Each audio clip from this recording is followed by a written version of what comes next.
I feel like if you can operate a sewing machine and do a straight stitch, you can make this. I never said I was qualified to teach you how to do this. I look like Miss Trunchbull. So I'm gonna go sew.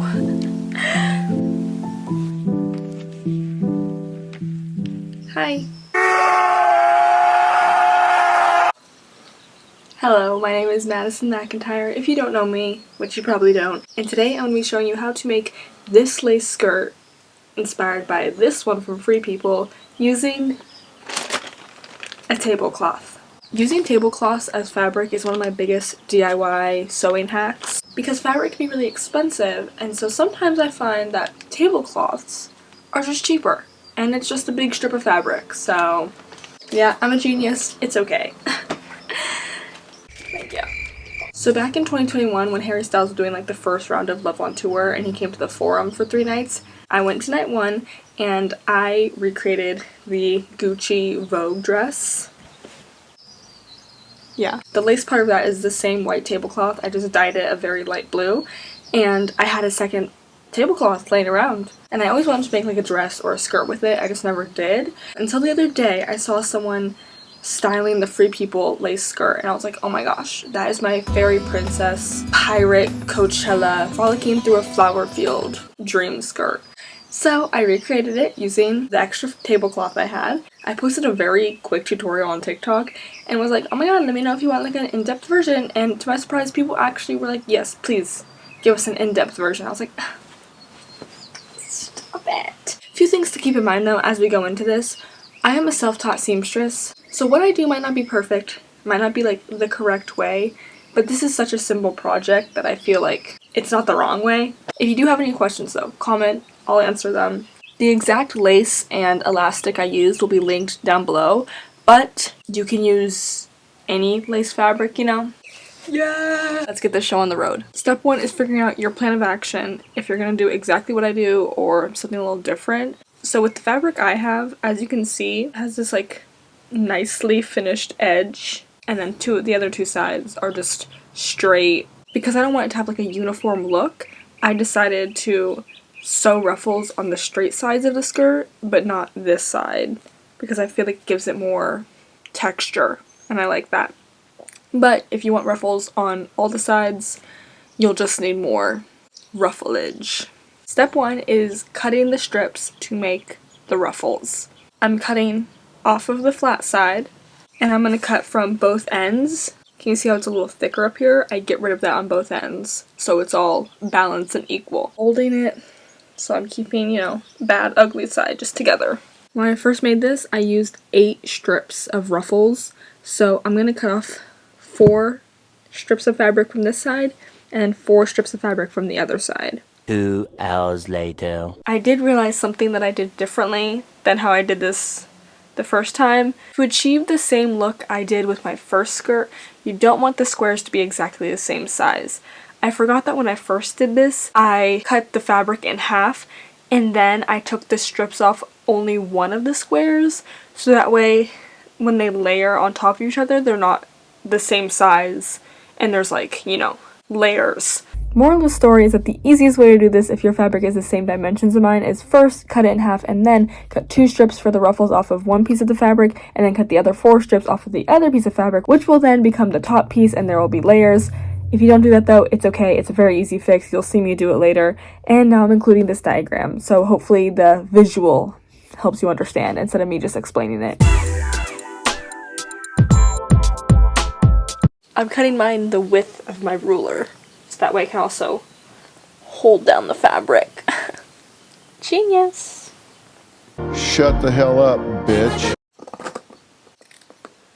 I'm a big fan of just eyeballing everything I cut. But because these are becoming ruffles, the imperfections aren't going to be as noticeable. What's going on?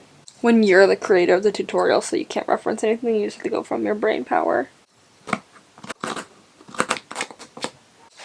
Ta-da! Now we're going to do the same thing to the other ugly edge. I'm going to cut 4 strips. Now that we have 8 strips, we're going to go to the sewing machine. This is an example of what the ruffle will look like. Let me show you the settings that I have on my machine. Just a regular schmegular straight stitch. This is our stitch length. and then my tension is a little bit higher. I'm sewing the stitch a little bit off center. And the key with this is you don't want to back stitch. So you're just going to sew it straight through. If you don't know what a back stitch is, sew, and then I have this little reverse button, and it goes bloop. It helps the stitch not unravel, if that makes sense, but you don't want to do that right now. And you also want to leave some extra thread at the ends. Let's say the ruffle is too intense or not intense enough. You can pull the bottom thread and it will ruffle it up or it will unruffle it. You just want to guide the fabric through. You don't want to like pull anything, stretch, tug. The machine will do the ruffling for you.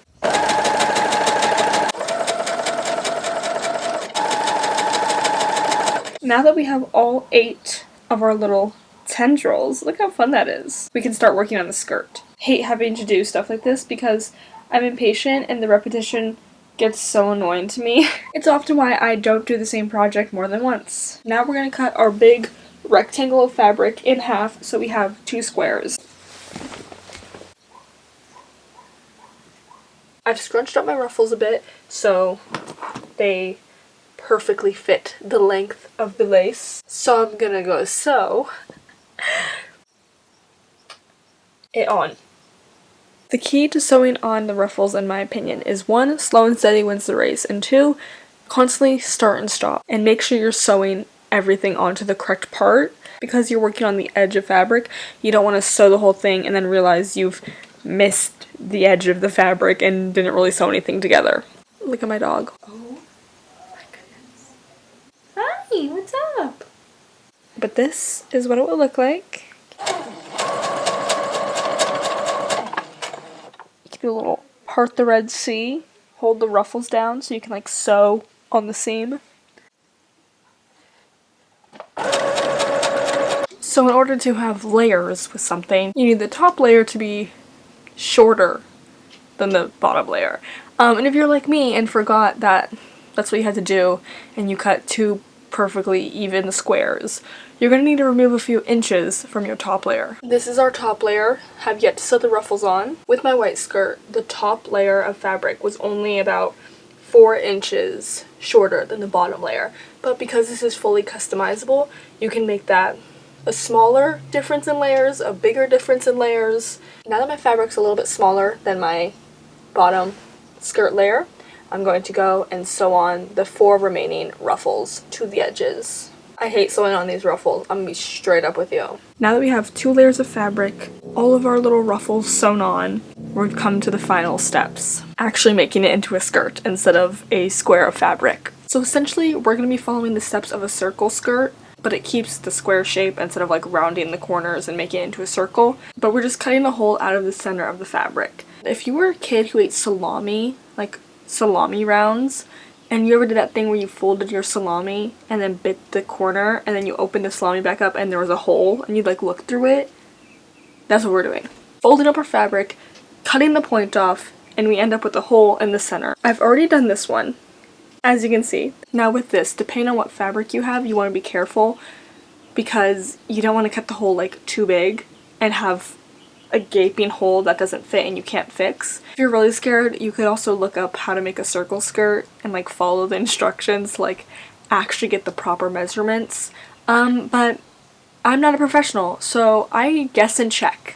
So here we have all our ruffles on the side. At the bottom we have all the pretty lace detail, and then this is the corner where all the folds meet that we're cutting. I kind of have a stencil to go off of because this was my first cut and it was too small, so I had to add like an inch.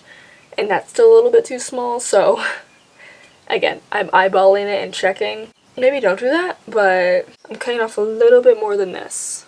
I never said I was qualified to teach you how to do this. And remember, because it's all folded up, a little goes a long way. And then you have a hole in the center. Here it is on. Because it's 2 separate pieces still, this is where you're going to want to make sure that you're putting like the side you want in the front, and like having the layers fall where you want them. I'm going to use a safety pin to like pin them together. I'm also going to put 1 safety pin in the back. I know, now my hair's wet. I keep switching up my appearance on you in this video, but I have something else I have to film and my hair was really gross. And so I'm multitasking. We have made it to the final step. Yes! I now present to you the easiest way to add a waistband to something. Because I am a low-rise skirt girly, I don't know how this would work with like you know, high-waisted stuff, but I feel like it's the same process. For this waistband, you're gonna need elastic. Mine is like an inch thick from Amazon, black because my lace is black. And the technique I'm gonna be following for this is based off of the skirt I have. Look at that perfect waistline, and the elastic is just sewn to the top of it, so that's like the top of the fabric, right? It's just sewn to the top right there. And then you flip it down, okay? That's the inside of the skirt. That's the outside. Kind of self-explanatory, but you need to cut your piece of elastic. Again, depending on where you want it to sit on your body and how tight you want it to be, this measurement's gonna be up to you. I don't like my waistbands that tight because I don't like feeling uncomfortable. And I look like Miss Trunchbull. Slay! I'm gonna start by sewing my ends together. So I have a loop, just going over it a few times because it is something that's gonna stretch a little bit, so you don't want it to like rip open. And then I'm gonna attach your two pieces of fabric, and then the elastic's on like inside of the skirt. I pinned it in the front and the back and the two sides, so I kind of have a guide. You're gonna set your machine to a zigzag stitch at 1.4 length and 3.5 width. And as you sew it, you want to stretch the elastic to be as long as the fabric, basically. Also, be careful with your sewing machine because if you pull it one side too much, it can like break the needle and stuff, so just like stretch it from both sides. Put it on like you're putting pants on. You only have one side.